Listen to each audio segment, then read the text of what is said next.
Gary and Deb, welcome to your new remote control. Or maybe old by the time you watch this. When you lift it off the charging cradle or hit the main button, you'll see the selection screen with Blu-ray, Roku, and cable.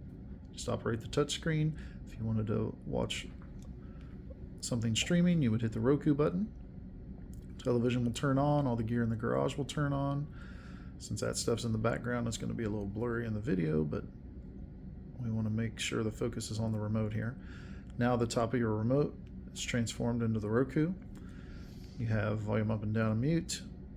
You have your navigation buttons that light up. Anytime you shake the remote, it will light up the backlighting so you can see everything.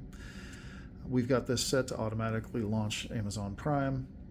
And if you wanted to go back out to some other apps, you can either go to the home screen of the Roku, or you can hit page left, the button to the left of main on the remote, and see your list of channels that you can access. You would just highlight the one you want. If we wanted to scroll down to YouTube over here, I can highlight that one, either tap it in the touchscreen or hit OK, and then it will launch the other channel. If we're done with streaming, we can go back to main, tap cable.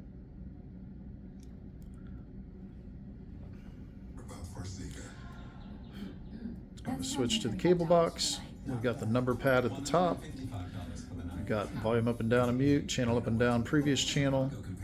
Working down the remote, we've got the navigation keys. The menu button will bring up the menu of the cable box itself, and that will allow you to access not only the guide by highlighting that, but also your DVR library.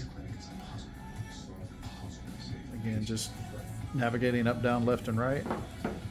If you wanted to watch one of the basketball games, just highlight it, choose the game you want, and away you go. To get out of that, you would simply hit the exit button on the remote control. That'll take you back to live TV. Very similar operation when you want to watch the Blu-ray player. Just go back to main, tap Blu-ray on the remote. Since it's been a while, I don't know if your Blu-ray player actually works. I know that it will open and close, but it may be so impacted by the garage that it doesn't actually function any longer. But in case you do get one, that's how you access it. And to shut the system off, then you would hit the red power button at the top of the remote.